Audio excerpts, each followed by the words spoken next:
Wholesale dropshipping. How do we get started? Where do we go? How to find a supplier? Well, you're kind of asking the wrong guy. I've dabbled a little bit in the wholesale. I know a little bit. I tried to use some wholesale suppliers, but I'm not an expert. But thankfully enough, I know a guy who is. His name is Noah. He has a great YouTube channel and he specializes in wholesale dropshipping on different marketplaces such as eBay, Amazon. He also tries Facebook Marketplace. So I decided to invite Noah to my channel and make a video and explain, for the beginners how to start wholesale dropshipping, because he's the guy. He's someone that you should ask about this. So here's the video and here's my interview with Noah. Can you tell us a little bit about yourself and what do you do? Sure. So my name is Noah Mincis. I grew up and live in northern Jersey. And what I do, well, that's a bit of a complicated question. I think it's a little bit complicated for every entrepreneur. My answer varies depending on who's asking. So if my parents are asking, I tell them I'm doing well, I'm making money. And then, if other people are asking, I'll tell them I sell online. I'm an entrepreneur. Also, I have a YouTube channel. So depending on who I'm asking or who I'm talking to, I get different responses. So I sell online, do wholesale, sell on Amazon, Walmart, eBay. And I would say that encompasses everything that I do and am trying to do. I see. I feel like I need to start practicing too, having a different set of answers for depending who's asking. But what I wanted to know is for people who don't know you, the reason why I reach out to you is because you do wholesale. You have a lot of wholesale YouTube videos. And that's what I wanted to get from you, that you do wholesale. Yeah. So I mainly do wholesale. That's kind of like my business model is wholesale drop shipping. I work with wholesale suppliers that have drop ship programs. So a lot of people who get into Amazon or get into the space, they're familiar with wholesale. Wholesale is just buying in bulk. When you go to Costco, going to Costco is known as Costco wholesale. So that business model is also applicable to Amazon, eBay, Walmart, where you go and you buy in large quantities. Specifically, you buy from businesses that are selling to other businesses, namely you as the retailer, for the purpose of reselling. So instead of going ahead and working in those large quantities, I actually got started with drop shipping since I started in my house and I didn't have as much space. I wasn't really ready for getting a warehouse. I didn't have the capital. And also, I started at the age of 18, so there wasn't really a lot of people who wanted to sign a lease with an 18-year-old for a warehouse. And I just got started and I've been running my business using drop shipping. And slowly but surely, I've actually been going more and more towards buying in bulk and getting into that wholesale route. I namely sell on Amazon. That's my biggest platform. I also sell on other platforms, recently Walmart. I've also just got started with Facebook Marketplace, thanks to your videos, and Etsy. I have my own Shopify website. So I have my eggs in a lot of different baskets. Sometimes it's good, sometimes it's not. It's not good.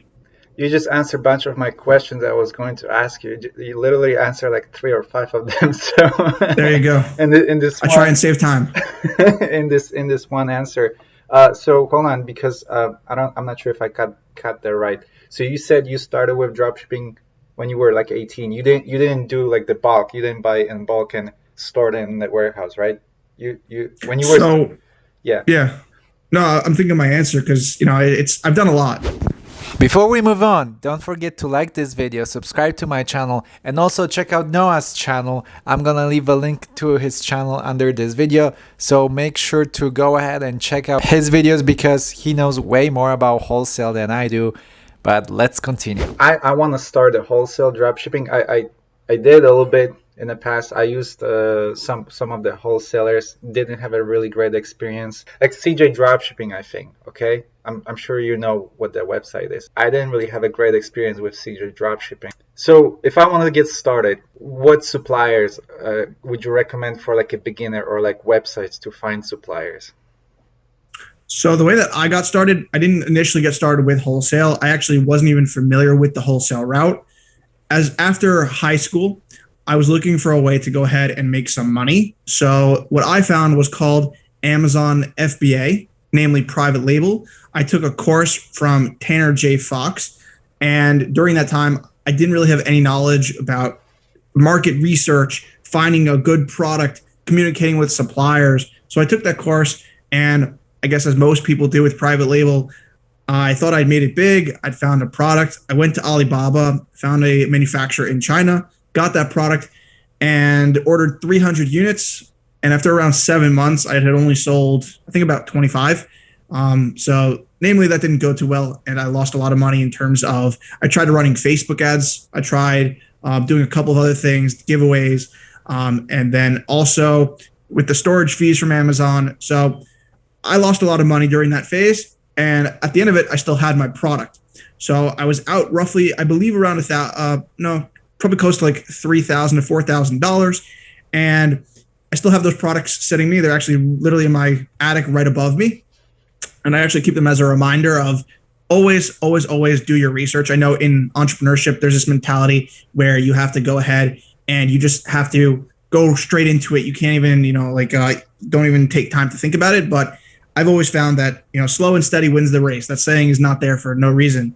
And then in terms of like getting into wholesale, I was looking for ways to recoup my money. So I started with online arbitrage. I started selling products from review sites. So on Amazon or through FBA and private label, a lot of sellers, the way that they'll try and get their products ranking is they'll try and get reviews. So the first reviews are non-organic because you're trying to get those reviews in order to, establish your product and then get more people to buy it. So there are sites like ZonJump. There were sites like, I forget the name. There were so many of them. I know Jungle Scout had one, and I would go to these websites. I'd apply to get their product. Sometimes they would give it to you for free. Sometimes they would give it to you for $1. And these are items that would sell for $20, $30. I remember I got a sleeping bag and it sold for $30. I got it for $1 and I flipped them either on eBay and you can also resell them on Amazon. So Amazon is a platform, and the way that their catalog system works is that they have one listing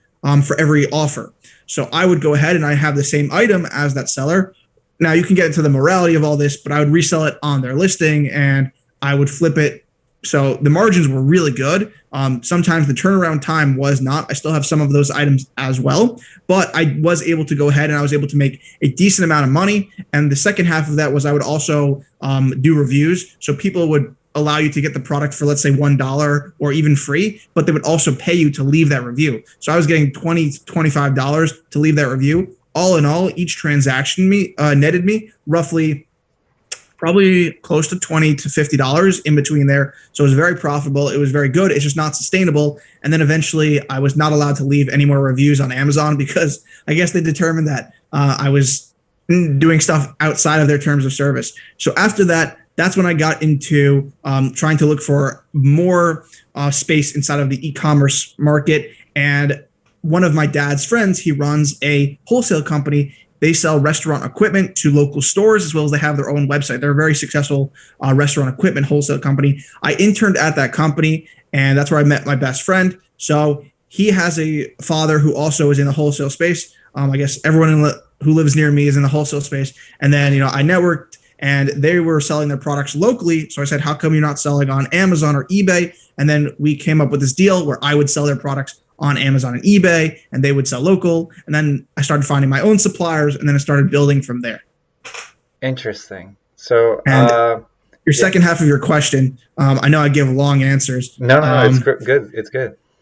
Yeah. So second half was CJ Dropshipping. CJ Dropshipping is not really a supplier. It's more, the way that I would describe it is it's more like Alibaba / AliExpress, where they are contracting with these manufacturers to make the products in China. They're not really name brand products. CJ Dropshipping, it's a good company. You can go ahead, find products. I don't want to trash them. I've never used them. I've talked with them. They're a very big company. They have hundreds of employees who work for them. With wholesale, technically, when you're talking about it, you're more talking about name brand products. So especially in the Amazon FBA space, where you're selling, Samsung, or you're selling like Tide or Procter and Gamble products. And in order to get those products, you need to work with US-based distributors, and those distributors are authorized distributors that work with the brand. So these are not the companies that are advertising on Google, spending $10,000 on an ad budget to go ahead and rank for the word wholesale, to rank for the word supplier. These are companies that they probably do advertise a decent amount, but they're advertising more in the traditional sense of through catalogs, through trade shows, networking events, other stuff like that. So how do you find a supplier then, or distributor? Yeah, it's a great question. I think everyone has their own process like. Yeah, that's what I'm trying. Yeah, everyone has their own process. For me, my process is mainly for drop shipping. It's very different. I've spoken to several different people in the space, and for more FBA suppliers, FBA sellers, they try and churn and burn. So they'll go through like 500 suppliers, and whoever they can get an account with, that's who they go with. And then they'll scan their list, try and find profitable products. If they can't, move on to the next. So some of these FBA YouTube channels, they'll advise you to go and do 200 suppliers a week, 200 suppliers a month, whatever it is. For me, I mainly analyze probably like 20 suppliers a month at this point. It's not really high, but the reason I do that is because with drop shipping, I like to find a supplier and then stick with that supplier, because I'm going to be constantly updating my items for quantity in and out of stock, for pricing. They might discontinue an item, they might add a new item. So currently, as of right now, I have roughly 30 suppliers that I have inside of my quote unquote active status. And then from there, of those, I only have probably around 10 suppliers that I actively list their items from. And also because of COVID and whatnot, some suppliers are not really shipping on time right now. So there's also that. But with dropshipping, you want to be more scrupulous with the suppliers that you work with. In terms of the process for finding them, the way that I do it is I initially got started with Google. I think you hear that a lot. You got to go ahead and search stuff on Google, enter search terms. That's how I found a lot of them. Another great way is trade shows. That's how I found the bulk of my suppliers, is by attending trade shows, different events. So I sell a lot of home decor items, and there are a couple of big trade shows across the US every single year that are tailored to home decor. So one that's very close to me is called NY Now. It's roughly like modern decor / interior design. And I found a couple of suppliers there, but there are 5,000 companies that set up booths there. So you go ahead, you can attend the event, and you would go and you'd walk around, you talk to them, and you can find hundreds of different companies. After that, I sat down and I looked through different companies. After a lot of talking back, you also perfect your pitch. So the first year I went there, I would say, hey, I'm an Amazon seller. And then they're like, oh, no, we don't work with Amazon sellers. So the next time, hey, I'm an online seller. I'm an internet retailer. Like all these terms that they mean the same thing, but they sound better. Right. And then you start getting better responses and you start getting better suppliers. The last way that I mainly find suppliers, and I think this is perhaps the best way, is analyzing your competitors. There are already successful wholesale drop shipping, successful wholesale business, whatever. There's successful businesses in whatever space you want to go ahead and analyze. And from there, I analyze my competitors. I take a look at what products they are listing, which brands they are getting them from, which suppliers. I try and reverse search that. So I use a couple of different software. I've tried and perfected that process. And that's how I've actually found a lot of good suppliers, is by finding already proven successful suppliers that people are selling from. How do you find a competitor, like a wholesale competitor, or let's say on eBay? Do you do eBay or Amazon and Facebook and Etsy? Which marketplace are you using? All of the ones that you just mentioned. I sell on all of them. In terms of like suppliers, in terms of competitor research, Amazon's the easiest. I guess also eBay, because you have Zeek Analytics. I've never used Zeek, but for Amazon, the way that I do it is that I would say it's a lot easier to start off if you already have a supplier that you can work with. So, for example, you have a supplier, you know that they drop ship, so you can infer that anyone selling their products is most likely drop shipping those products, unless you see FBA or sold by shipped by Amazon, buy that item. So you go ahead, you take a look at the sellers selling that item. I try and avoid the sellers with over like 10,000 feedback, because typically those sellers are massive sellers and they could have systems, employees, warehouses, hard to compete with them. I like to stick to the range of around 300 feedback to under 5,000 is typically the sweet spot. Anything below that is their newer seller. So I don't want to source with someone who's just getting started. I'd rather sort with someone who is already established in the space. So if they're sorting or they're getting their products from a supplier who's dropshipping, I take a look at all the other products that they have in their store. I use a software called Smart Scout. It's a very good software. I also use Jungle Scout, and there I just analyze the products. I take a look at the brands, and then from there, I'll just go ahead and I'll reverse search them. Go on Google, go in different search engines, and just search the brand. If you can't find it by searching the brand, try different search terms. So let's say it says supplier in the title. So I'll search on Google, wholesale supplier.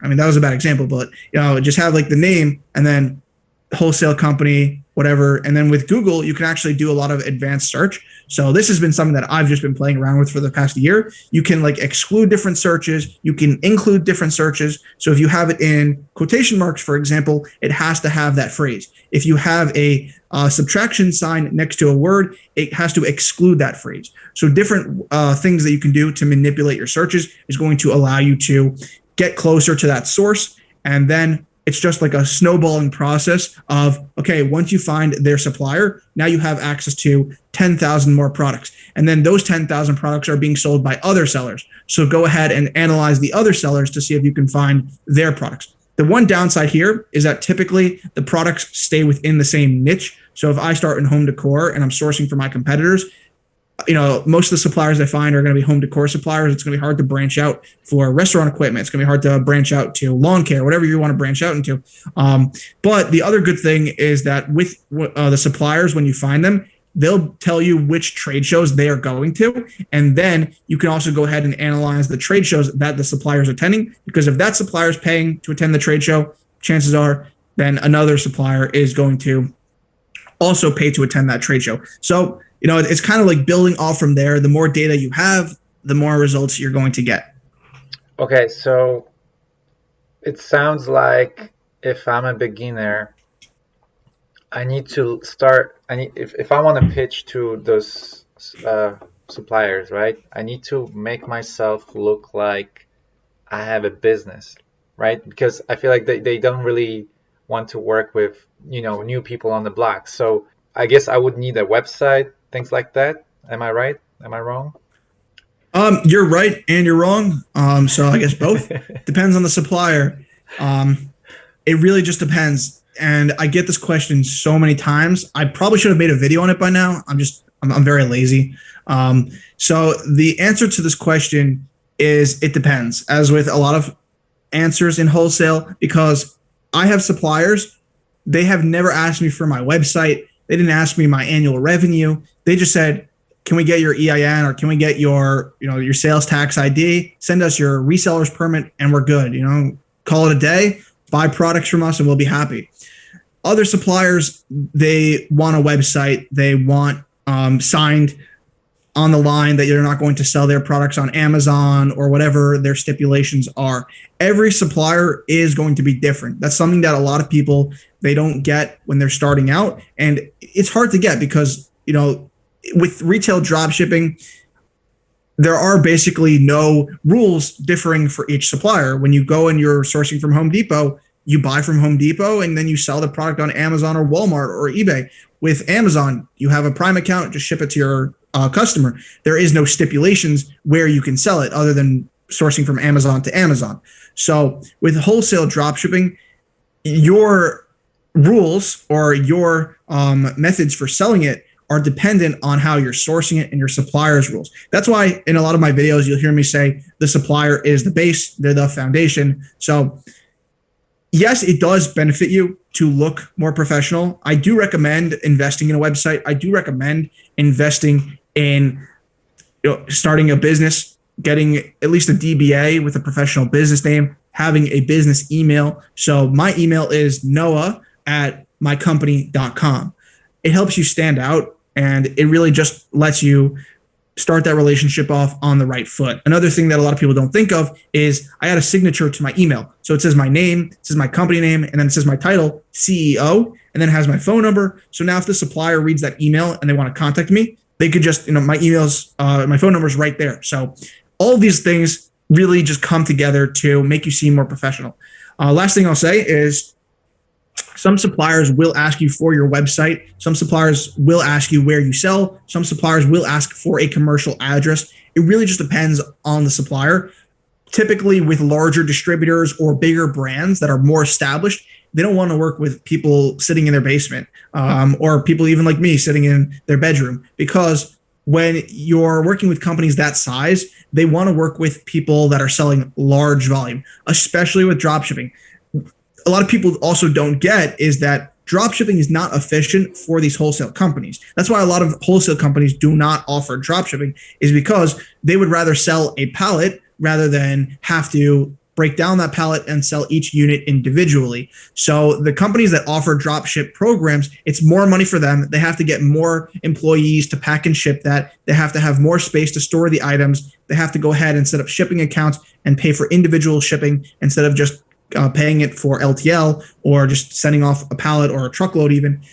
So with drop shipping programs, a lot of these companies, they want to ensure that the businesses that they're working with are going to be able to move that volume. I'm always assuming that I'm beginner, okay, and I'm starting out. Let's say I reach out to a bunch of suppliers. I finally found one that agreed to work with me, and they have a drop shipping program. Now, which marketplace would you recommend for a beginner? Yeah, it's a good question, and I love your mentality. Think about it from a beginner's perspective.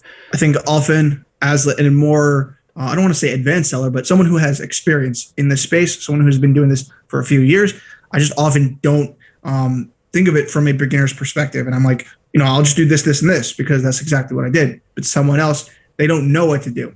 So in terms of what marketplace you should start on, I think it just depends on the resources you have available. If you're starting out and you have very little capital and you want to scale slowly, make sure you're doing it properly, I think eBay is a very good marketplace to start out on. There's really nothing wrong with eBay. They have decent policies. It's better to go ahead and deal with returns there as a seller, and you can scale your business properly, and you can also still scale to a good monthly revenue versus on Amazon. You can scale very quickly, but if you don't know what you're doing and you're not familiar with e-commerce, a couple of issues can arise, especially with eBay. You get to create your own listings. You have more control in that sense. I think eBay is a fantastic platform for beginners to start with.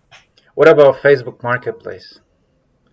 I don't have a lot of experience with Facebook Marketplace. I can't really comment on that. In my experience, because I do wholesale, I don't sell a lot of brand name products. And I think with Facebook Marketplace, you either have to have a really low price or you also have to just sell products that people are searching for right away versus on Amazon.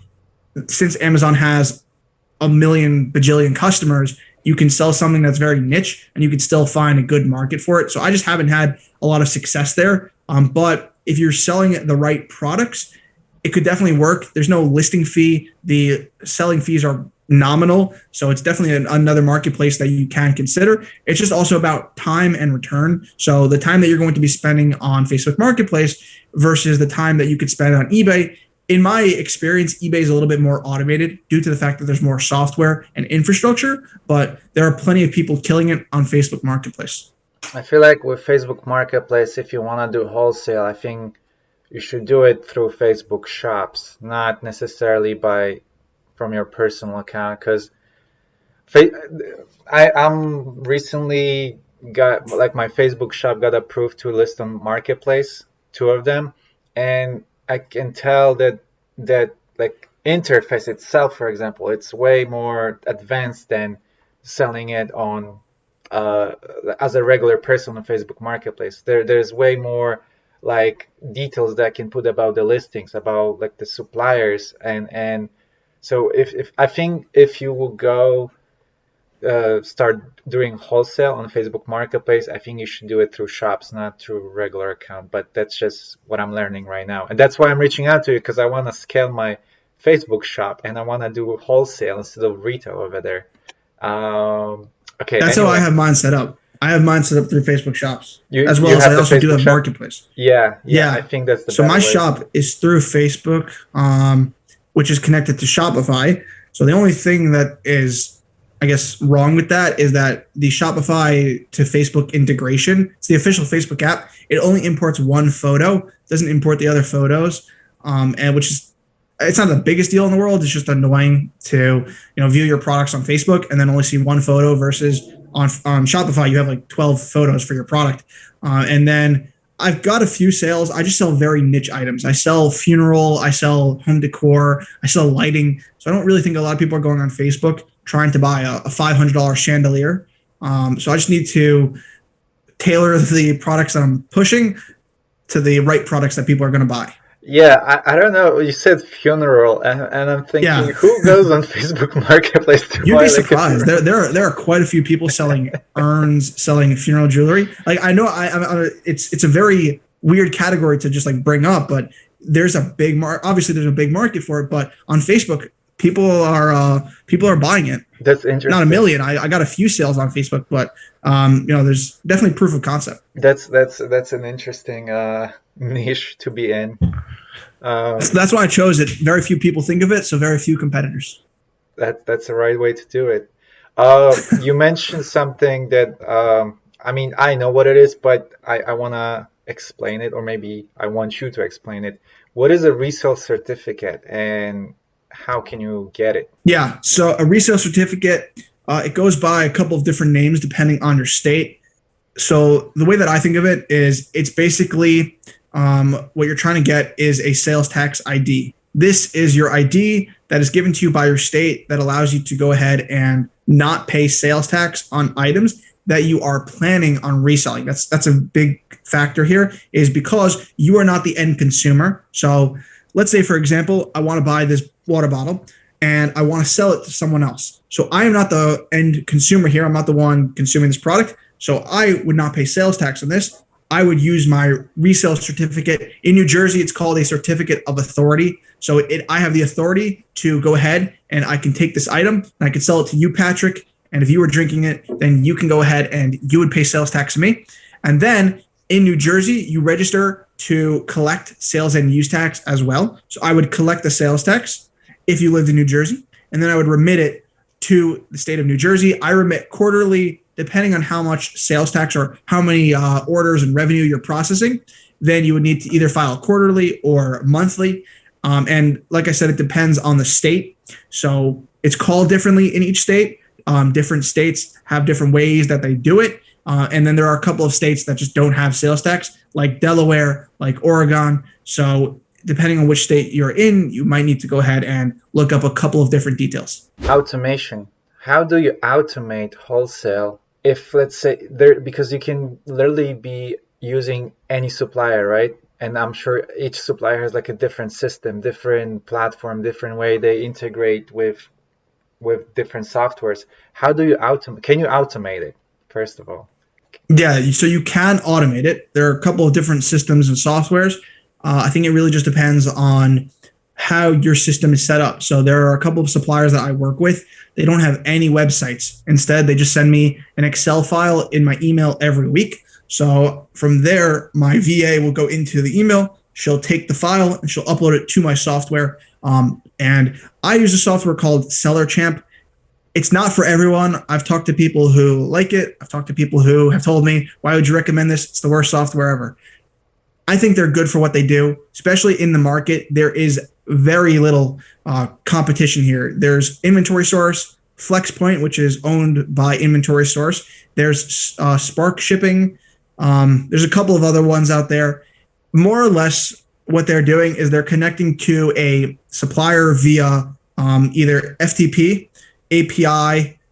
They can also do it via email, or if you have a CSV file hosted, then they can connect to that. So that's how you automate it. I know I just threw out a bunch of terms, but basically this is the data point. This is where the inventory feed, this is the product details. So they're picking up this file and then they're reading it, and then they are taking that information and they are then going to be able to put it in a catalog, which you can then choose to push out the products to your marketplace. So the way that I automate this, I don't necessarily automate the products I list. I actually like to be very, have a lot of intention with the products I'm listing.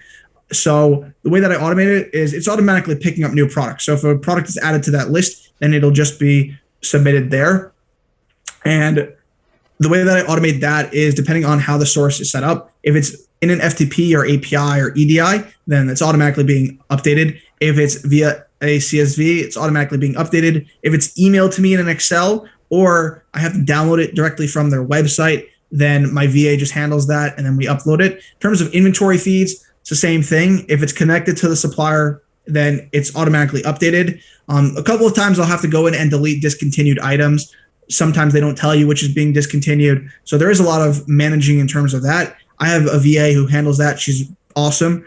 And then in terms of ordering and tracking, I would say those are the other things that you need to focus on. Is for orders, there's a lot of different ways that you could do it. Again, it just depends on how your supplier has it set up. So if your supplier can receive it EDI or API or FTP, then most suppliers, including Inventory Source, FlexPoint, Spark Shipping, Seller Champ, they can send the orders to your supplier. Once your supplier receives it, they can then go ahead and they can forward out the tracking. So if it's over FTP, your supplier could just forward out the tracking, and then your software can pull it in and upload it to the correct order.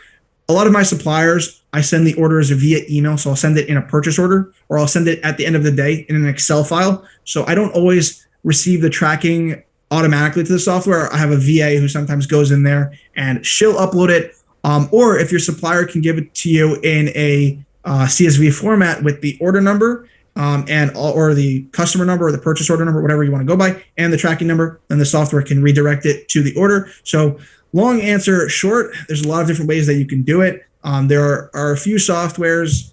I've had to go ahead and find my own way of doing it. Hopefully, as wholesale dropshipping expands, more softwares will join the space, and we can find the best one. Another question that I wanted to ask you: what do you think is the future of dropshipping? Because we just had, or e-commerce in general, because we just had a big pandemic, and during that time, I feel like the e-commerce exploded. It was already exploding, but it already exploded.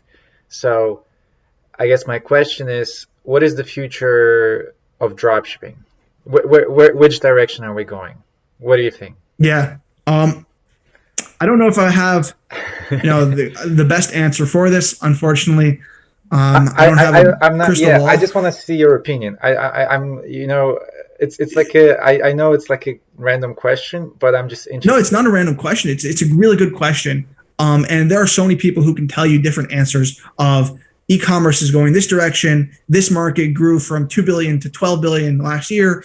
And I just think as a whole, e-commerce, if you look at the data, is here to stay. And the reason I say that is because just in the past year with the pandemic, even before the pandemic, this was a constant trend that you can see. More and more people were buying online. More and more sales or commerce was happening over the internet. And then with the pandemic, it just exploded. They skipped like 3 years because that growth happened in 1 year. So the trend is clear. E-commerce is here to stay. I don't think that it's going to replace every industry. I think there are some things that are going to stay in terms of supermarkets, groceries. Yes, you can buy groceries online, except they tend to be more expensive. So there will always be a market, especially at Costco. It's hard to replace the Costco experience online. It's just so easy. It's so cheap for a lot of people to go into Costco. So I don't think that e-commerce is just going to dominate everything. And then I think the last thing that I look at is it's hard to say in terms of like the market that it's going on. I think that brands that are established right now, there are plenty of Shopify brands that 2 years ago they didn't exist, and now they're establishing. And now you have technology like VR or I forgot what it's called, but you can like scan your room and you can see the object. Yeah, I know. So stuff like that, and also advertising, retargeting, and all this other stuff. It's just getting more and more advanced. And the more data you have, the better you can do it. And also in terms of platforms, Facebook Marketplace really wasn't a viable option 2 years ago. I don't even think a year ago. Walmart Marketplace was not opened up to a lot of sellers less than 2 years ago. You couldn't really sell them there. TikTok did not exist 3 years ago. And now I hear a lot of Shopify YouTubers who I respect calling it the greatest advertising platform right now. So there are so many shifts that are happening that's really hard to say.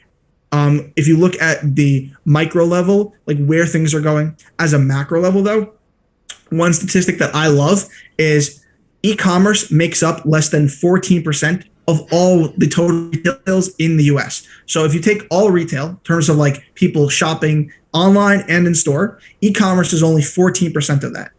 Now, think about how much room that leaves to grow. There are still malls. People still shop for clothing online. As this technology gets better, I mean, imagine being able to just point your phone at yourself and then you can see the product on you and if it fits, and it'll be able to analyze and tell you that. There's just so much that we don't know. There's so much technology that's being developed out will change the way that we think about. So I can't really predict. I just know that a lot of people like to stay home, including myself. I'm a homebody. So if I can shop online versus going out, I would definitely prefer that option.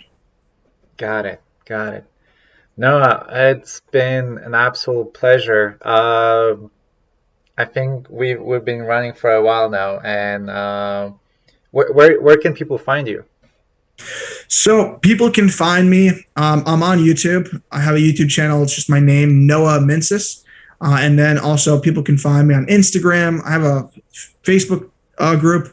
I know you do as well. So be sure to also join Patrick's. Before you even come to me, make sure that you're following Patrick on all of his social media platforms. This guy absolutely provides so much value, so super underrated in my opinion. I mean, Facebook Marketplace is growing, and there are very few people who are talking about it.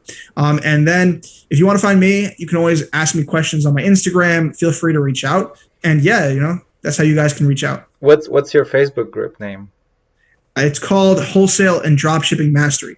A little bit egotistical with the title, but try and provide as much value as I can to help people get involved with wholesale. I'm asking because I want to join it too. I want to be part of it. Feel free. So thank you for this, and maybe we can do this again if I'm gonna have more questions, because I feel like I might come back again for you and ask a little bit more questions about wholesale. Sounds good. Alright, my fellow friends, thank you for watching this video. I hope you learned more about wholesale dropshipping. Check out the affiliate links under this video for the Zik Analytics AutoDS and the dropshipping course. And other than that, I wish you a really good day, and I'll see you in the next video. Bye.